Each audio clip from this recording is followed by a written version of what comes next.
welcome to the Tech Lunch Roundtable. I am Mish, and I am Jason. Yes, that is Jason. We're here broadcasting live, unless you're listening to us on a pre-recorded. So this is past Jason and Mish saying hi from the Grand Computing Center over in Western Grayson County, which is also in Western Virginia, which is on eastern side of the country, known as USA, United States of America. USA. Yeah. Anyway, so we're here. We're going to be talking about our news, what's going on, what things to be aware of, news-related, which means north, east, west, and south, all capitalized. And then we're going to go on a topic, and our topic today is basically buying new computers, new stuff, what to look out for, what you can get, a lot of cool features. At the same time as, maybe you don't want to buy this one, maybe you need to do this when you get your new computer, that kind of thing.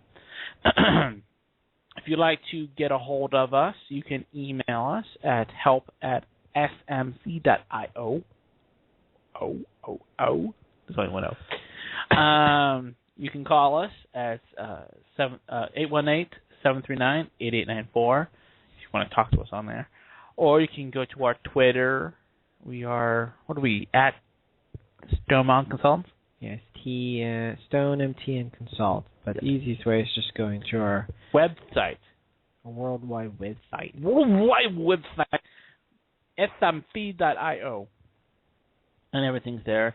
Also has our show notes for the shows we have seen or are doing, especially the recent ones, because all the old ones are gone. Yep. Whoopsies. Don't delete your entire website. That happens. Anyway, but if you like to go to our website, you can see what you can subscribe to our YouTubes, because we're just a subscription horse about that. That's about it. Like us on Facebook, like us on, Minecraft. I don't know, ankle things. But Minecraft, sure. Anyway, so let's get started. So first item is, again,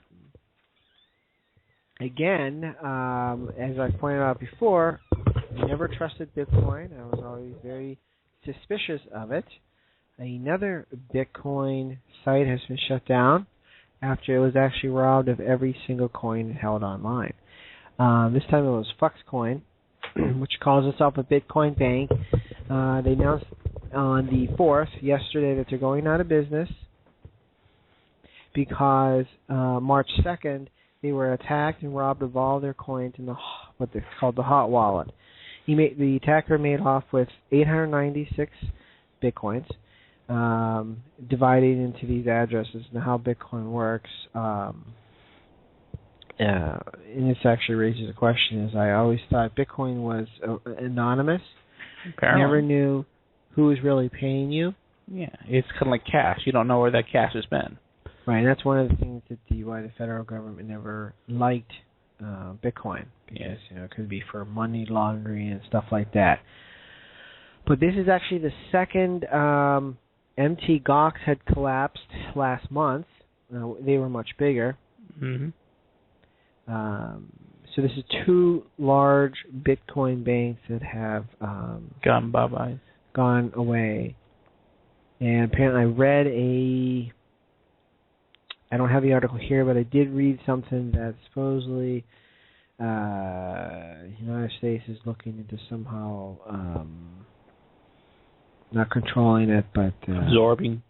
Yeah, taking over Bitcoin and creating regulating it. And then it becomes the dollar. Right. So, but I was always very suspicious about Bitcoin, whether it was something that the federal government had actually created, the banksters had created, making you feel you were like thwarting the banksters, but in reality you weren't. Exactly, because that's one of the things. I mean, if people would realize about what's really going on with with like freedoms and like that, people would be like upset, but they're told things that, oh, you're okay, so you believe it. So that's like I heard that maybe that they'll roll it into the next dollar, because I did hear that they wanted to implement Bitcoin type of dollars, so that you can actually track the cash in the country, which would be not good. Right. Remember, people in Mt. Gox and Fluxcoin, people who had the Bitcoins in there lost money. Yes, lost monies. They weren't ever able to retrieve that. Yep. It's gone. It's like, well, it's just like if there's a bank run, you lost all your money. Bye-bye. Now, I've reported this before, but it's getting closer to the end. Windows XP, Microsoft is quitting. Not quitting, but basically it's killing off tech support for their operating system next month, which is April 8th.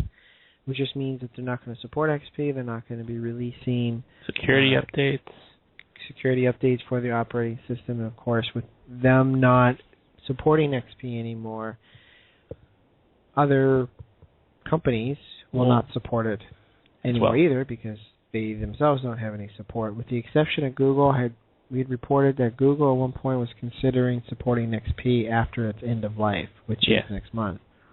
Yeah, we'll see about that. But now, one thing when I brought this up is a lot of ATMs use Windows XP. Yes.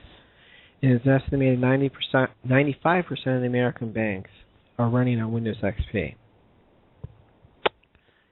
Bad day for them. Yeah, it doesn't list.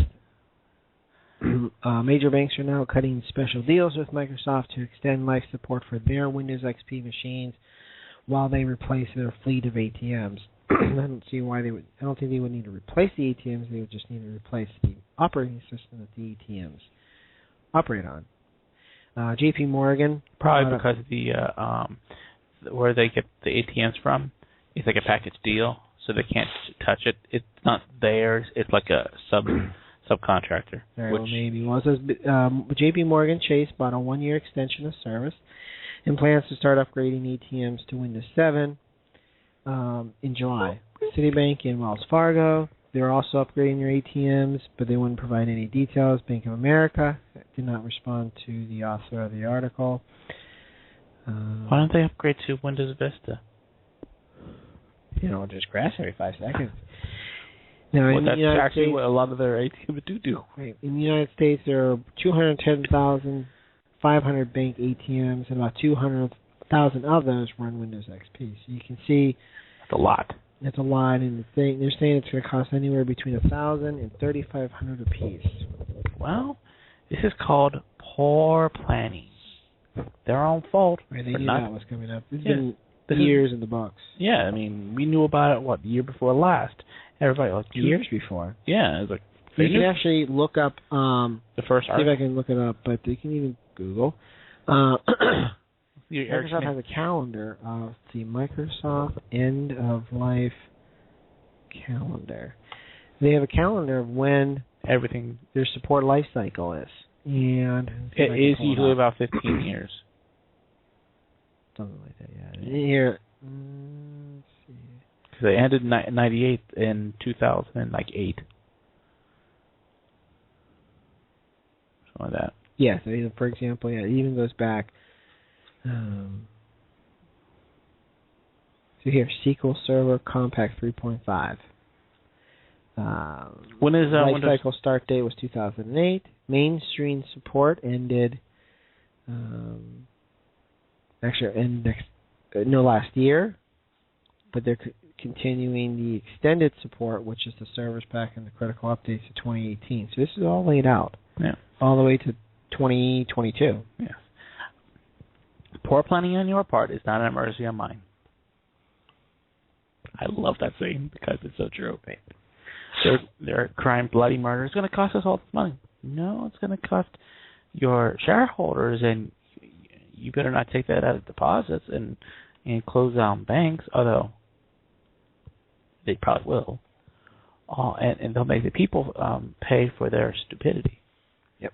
Just shows banks don't know anything. Oops. Twitter accidentally sent password reset emails. Apparently, Twitter doesn't know what they're doing either.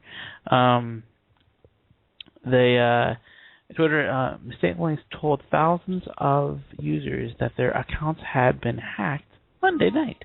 Didn't say anything to me. And emails were sent to the password at twitter.com, told that Twitter users and their accounts may have been compromised by a website or service not associated with Twitter, which is every other website. I mean, Tweetmail, with Tweetcast, or all of them not associated with it. And to, basically reset their passwords. Yeah. And what this basically shows is you should actually reset your password frequently. I don't, so I don't care. I mean, it's Twitter. But if you usually use 2 or 3 passwords. One password is for those sites that you don't care about. I got one of those. And now, recently I've been using my strongest password, which is 15 characters. Yes. That's why I have my remember my password, because typing it in every time, not so much fun. Now, here's something interesting. I knew this was coming.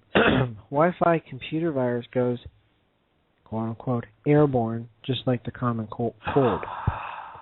Researchers in Britain have shown for the first time how a computer virus can spread through Wi-Fi as efficiently as the common cold spreads between humans. The chameleon Wi-Fi AP to AP virus infiltrates dense networks and spreads at an alarming rate.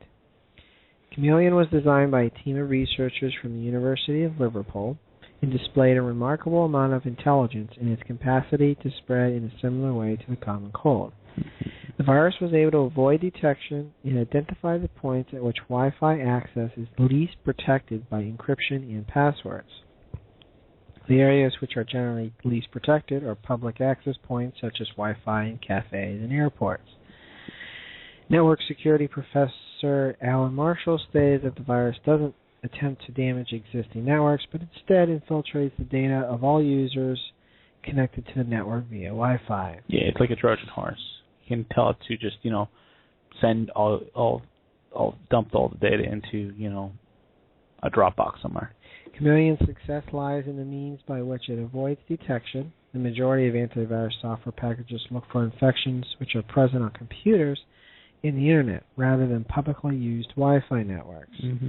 So, typically now with a virus, you have to click on something or download something, or, double-click on something in order for it to activate, or, if you've got a flash drive plugged into your USB port, it'll look for that, maybe copy itself over onto that, and then when you unplug the USB drive and plug into another computer, it'll automatically copy over.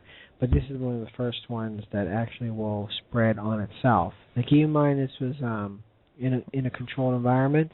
This was just a bunch of nerds in a laboratory in Liverpool. Right, in Britain, to show that it is possible. But typically when something like this happens, what they'll do is they'll publish their papers. And then every bad person and government will use this. Right, so I thought that, and again, I kind of knew that was coming anyways. Kind of creepy and weird at the same time. Boeing to sell a phone that can self-destruct. If that's its only claim to fame, maybe a 1080p.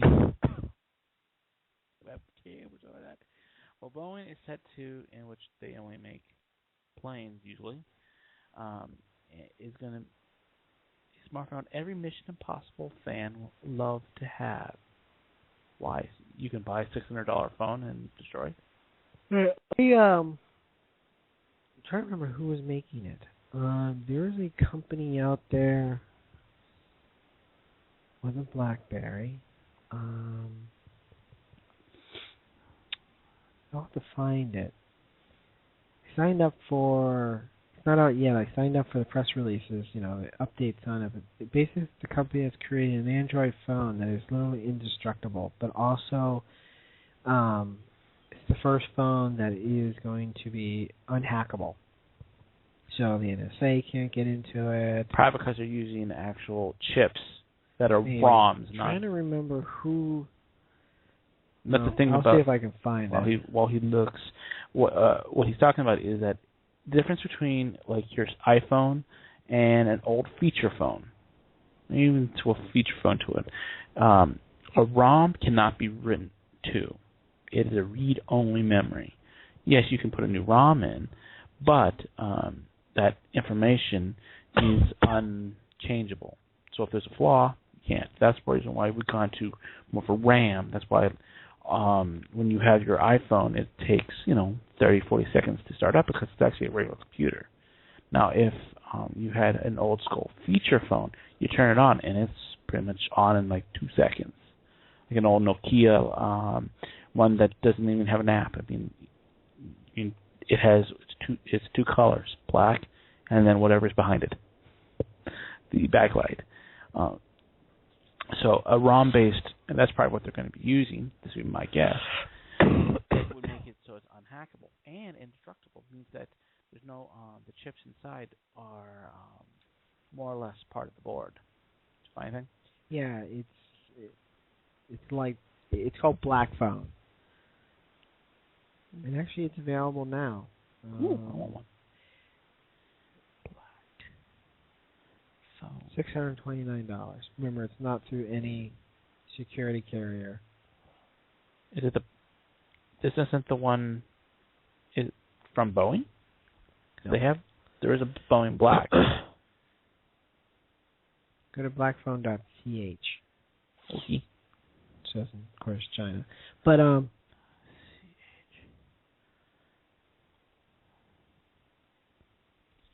it is a phone design that the NSA can't get into. They're using Android.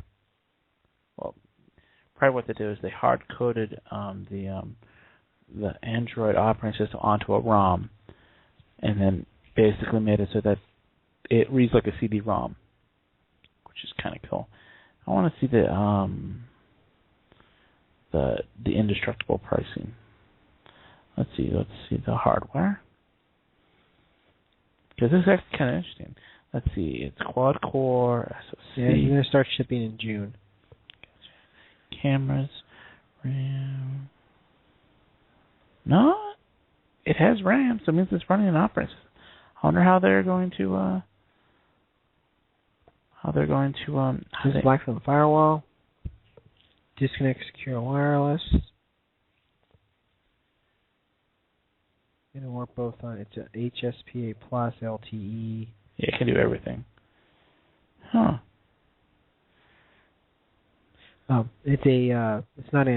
It's built off of Android. The Black Phone's private OS built on Android, combined with a full suite of privacy-enabled applications. It's more like what's the term? That they're Canadians.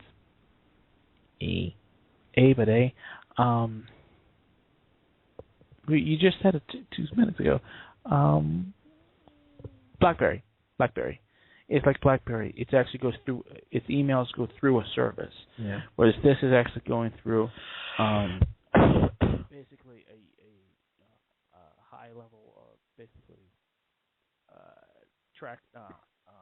anti-tracking and firewalls and whatnot, which is actually kind of cool. I would have gone with my way, but there's a way they can make more money because they can charge like $360 a year for each of the items.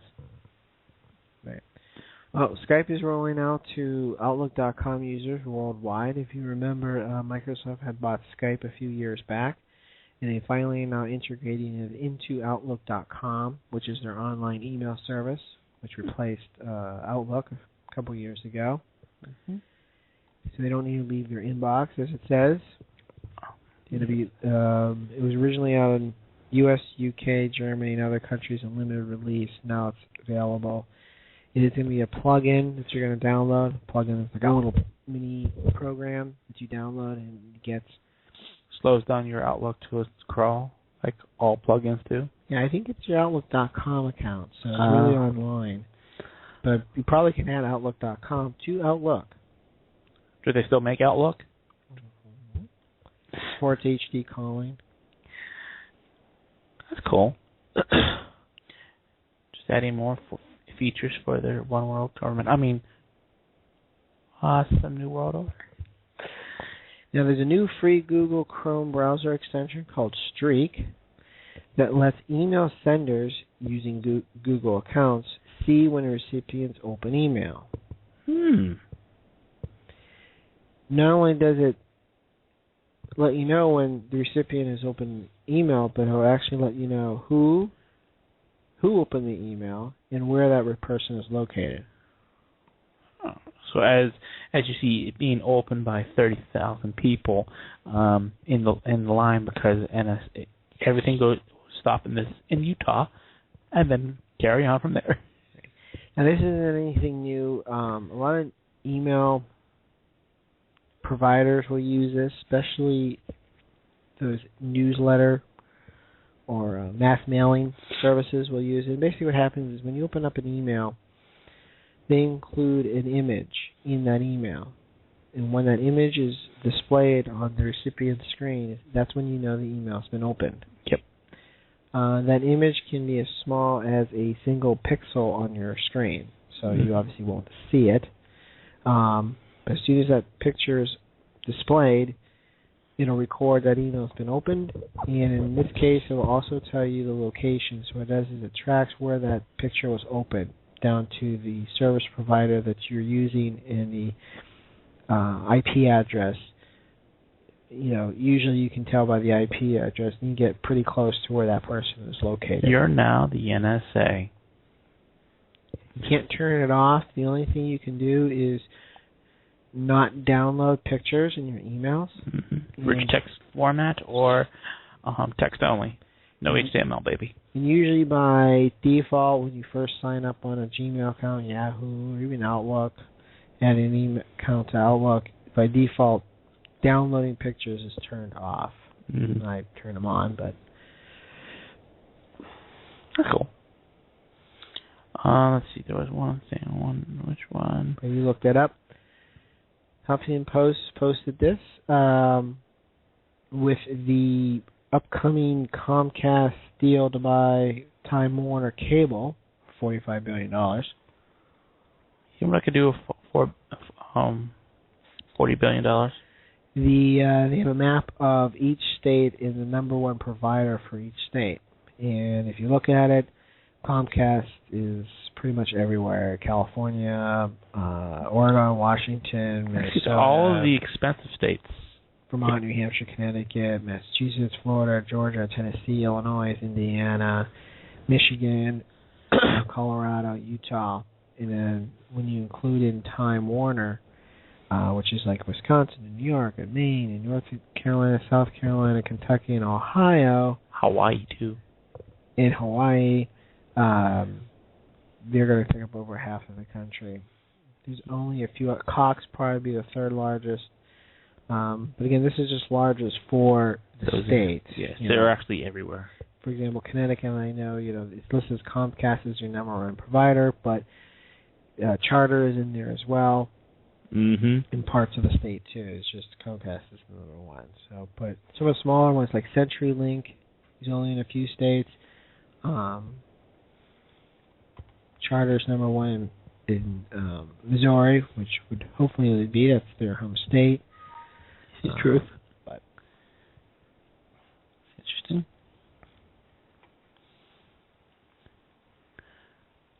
PlayStation 4 apparently is crushing the Xbox One, which is the latest game console. Sony has said that they've sold 6 million consoles since the release in mid-November. I'm not in there. I haven't been playing it. This makes February the third month in a row in which the PlayStation 4 has dominated its competition from Microsoft and Nintendo. Back in January, They had hit $4 million in sales, which gave them a 30% lead over Microsoft's Xbox One. Mm-hmm.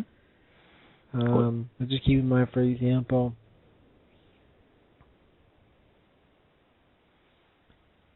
Sony sold about 500,000 more consoles than Microsoft in January. So, for example, 5.3 million compared to 3.6 Xbox Ones. Yeah, and it's interesting is that the PlayStation 4 is more gamer-centric. It's made for somebody to play games, whereas Microsoft said the Xbox One is it's a gaming console. It does not, it does other things. I know it's like a DVR, to all those. It has all that kind of function that plays games. That's the reason why they're lousy, because they have sucky service. Well, that's you're saying that won't last long. Xbox One won't lag behind PS4 much longer. In a couple weeks, Microsoft will be releasing a special edition of its console bundled with Titanfall, which is supposedly expected to be one of the biggest first-person shooters this year. Yeah, it's got mechs and stuff, and but the thing is that it, as I understand, that's only they don't have a single-player component. It's only multiplayer. So the people people that don't have internet, which we can go back to the other story about Time Warner and everybody. Certain people don't have internet or whatever are going to have issues. I would go with the PS4 over the Xbox One. Me too. Yeah. Okie dokie. Let's see. A British man charged with hacking the Fed. A UK man with an alleged penchant. I can't read. I'm retarded or dyslexic. Same difference. Penchant for targeting U.S. government has been charged with hacking into the Federal Reserve. Prosecutors say that the man, Laurie Love, okay, I didn't know the man's name, but whatever, snuck into the servers used by Federal Reserve Bank of New York, where he stole and posted publicly named and private contact information. Love previously has been charged with hacking an alphabet soup federal agencies accused of going after NASA, which is another alphabet soup. Hey. The Army, Health and Human Services, Energy Department. Why is all these online? I mean, the smart grid and all that. I mean, just makes it easier for people to hack you. You go offline. Right. Yeah, it just shows that no matter what the man does, I mean, if they're online and it's out there, they're going to get hacked because their security sucks. Yeah. Good for news. Our topic for today is buying tech. Buying tech. When we used to do these, we would talk about buying RAM, buying a new computer. Yes, but as we reported on before, the computer business seems to be dead. Dying. More and more actually the sales of computers keep going down and down and down. And that's because of the fact people are buying instead tablets, possibly using their smartphones. Mm-hmm. It went from desktops, then desktop market went down because people had laptops. Laptop markets went down because people had tablets and smartphones and whatnot. So, although there is still a place for your desktop or your laptop, because you can never get rid of it idly. But more and more people are getting these tablets and whatnot.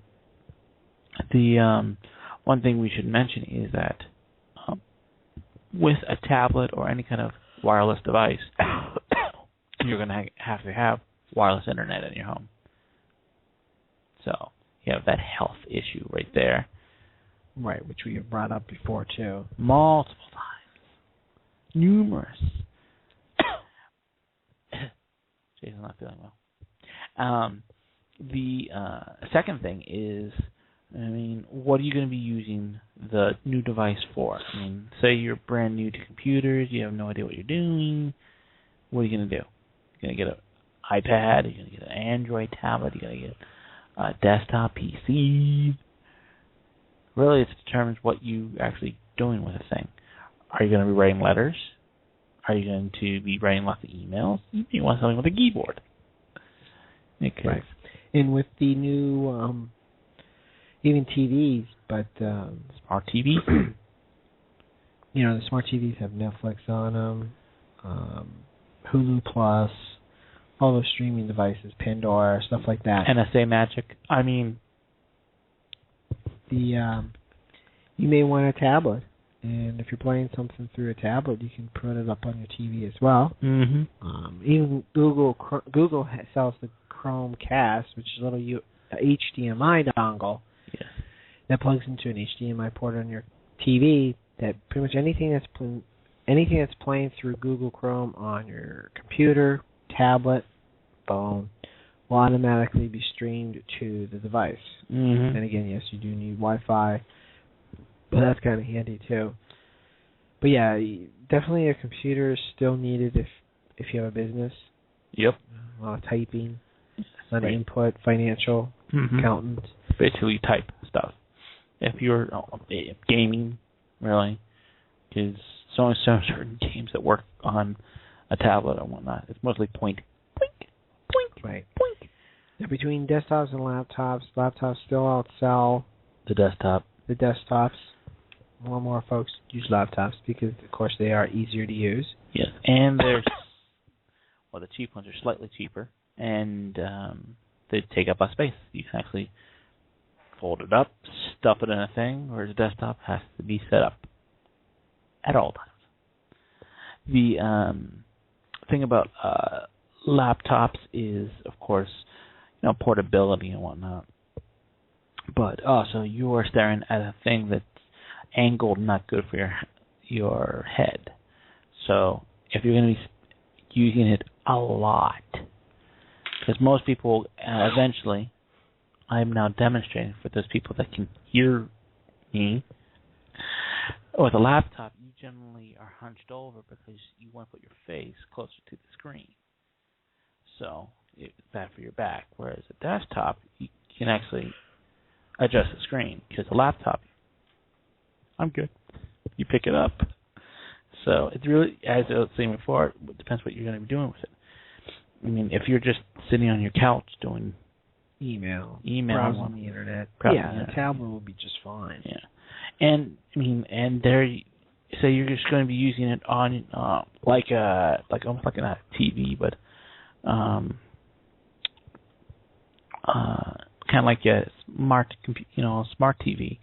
You can get all this stuff to make it work on your TV, so they can have all the same functionality. That's what my TV's a computer. I have a secondary computer sitting next to my main computer. I watch all my shows, my YouTubes, stuff online and whatnot. I don't have a regular TV until today. We now have got Dish, I think, because so I can actually watch the Weather Channel and say, "Oh, death isn't coming. Thanks, chemtrails. Thanks, Obama." Yeah.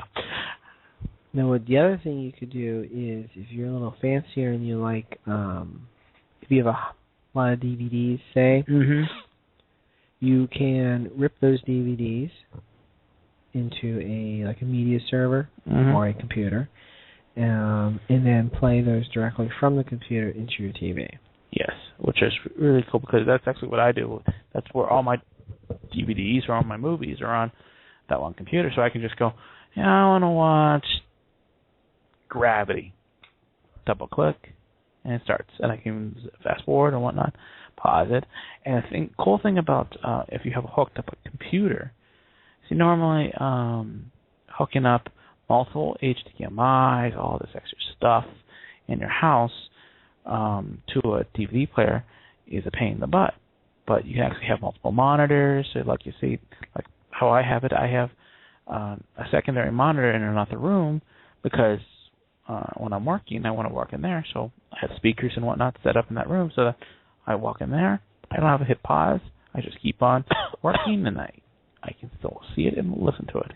And you don't even need a computer on your TV, too. If it's sitting on a main computer or a hard drive, you can access it through a tablet or a phone. Exactly. There's apps that you can watch it from there remotely. So if you're lying in bed, you can even do that, too. Yes, there was a new one. I think we talked about it. It was it wasn't Chrome. Somebody somewhere was talking about something. I don't remember. If you have an Apple TV, anything Apple related. Yes, Apple. Including the Mac OS X operating system, you can AirPlay it to the Apple TV. What about my MacBook Air running Windows 10? Program I use, if you got Windows, is called Air Parrot. It works just as good. Brock? The free version only allows you to AirPlay up to 20 minutes. Yeah, okay. But it's very cheap. What's like $15 or $16? Yeah, it's very cheap. So it's called Air Parrot. Don't do it on a MacBook Air to a 1080p. It overheats. That's why I stopped using it. Oh, well, so, yeah, it's only $10. Yeah, but if you have a pretty decent computer, because it's got to render it. The other thing is, when you're talking about like, say, you decided I'm going to go with a computer. You actually probably want, out of the box, you probably want to restore the computer back to factory. And also, I know this sounds, conspiracy theorist and whatnot, but when you order your computer, order it with next day delivery. It's going to cost a little extra because it has been actually proven that, and the thing is that the NSA will actually intercept your computers to put in gear of their own. Or if you next day it, they have a harder time to do that because what you do is, say it didn't come the next day, it's like, well, it didn't come, send me another box. I want it next day. You can actually be a pooper about it, but because you want to see it been tampered with, has it been moved? Because one guy, what was it? He had ordered two. Alex goes, a neighbor of ours. He ordered two cell phones. One came. One was packed like it wasn't packed the same, and it took almost a month to get to him. And he had talked to the people, and they had sent another one. They both arrived at the same time, but one was packaged. So I think one was altered. So you have to be careful of those things. You kind of be scrutinized. And that's why I say you want to kind of restore it basically to factory, that if somebody got their hands onto it, they could have installed,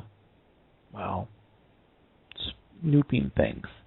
And with Jason and I, because I couldn't remember exactly, but the TPM, the Trusted Platform Management, is circuitry within the computer itself that actually works with like Windows 8 and can actually spy on what you're doing and control the computer, whoever they are.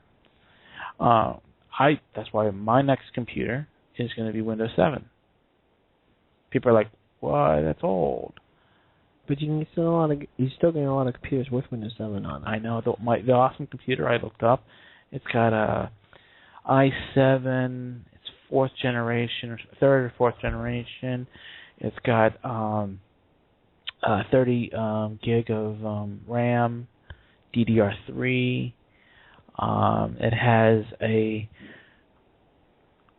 500 gigabyte SSD as its main drive, and four 4 terabyte drives, and something else it has. It made me happy. Excuse you. That was only $4,000.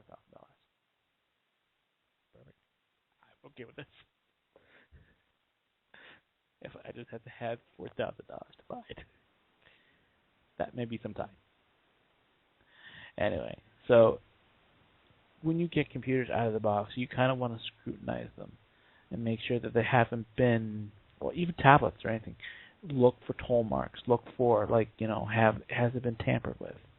Because in this day and age, I mean, with NSA, CIA, all these companies, I'll call them companies, are trying to do things. 50 minutes to our show. Okay.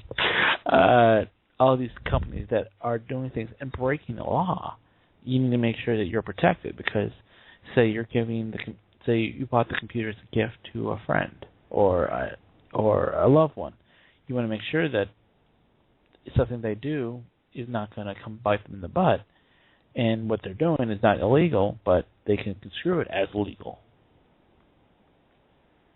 Yeah, there was what was it? There was a report of Facebook that was turning off user accounts for people with certain things that they were saying. Okay. It's mine. That were talking about things that people don't want, like gun related, First Amendment related, Fourth Amendment related, Second Amendment, and other things. Like one person's whole account was deleted because they were talking about something. So it's getting to the point where you kind of need to be double protective because if you don't exercise your rights, you have no rights. And what is the difference between a right and a privilege? I don't know. Privilege can be taken away. Rights can never be taken away. That's why if somebody ever says the rights, your constitutional rights have been suspended, that's impossible. It's like me stopping breathing. It's going to happen again. It's called what is it called? It's called the parasympathetic. No, it's not parasympathetic. It sounds weird. It makes you breathe. It makes you can't hold your breath. No idea what you're talking about. And you are an EMT. Anyway, that's pretty much it. I mean, basically, know what you're going to be using. Think about where you're going to be using it, and what is the usage going to be mostly? Like a family computer, or it's going to be a tablet, because tablets also break. You also want to think of how hard is your device going to be taken, because I have a family member, he sits right across from me, that is hard on things. Now, the other thing to do with printers, too, especially if you've got a Apple device, like a phone or a tablet, a lot of the newer printers are compatible with their AirPrint feature, so you can print directly from the phone or tablet. Yes. Something to consider when you're buying a printer. Yes, make sure that it has something. I don't know about Android. Android has its own AirPrint thing. It's actually an app, as I remember when I had my Android device. But they basically have... usually, if Apple comes up with something, they come up with something exactly the same. All right. Kind of like Microsoft is going to be making a Siri-type clone / evolution that's called Cortana. Wow. Which is like Halo or Halo in general, AI. Oh. That's it. I got nothing else. But if you have any questions, thinking of buying something, give us a holler or shoot us an email. Yes. Begin at help@smc.io. Phone numbers on our website. Or you can Facebook us or Twitter us. I'm yawning. Sorry. I'm yawning now. So I should start like jazz. Okay. Have a good one.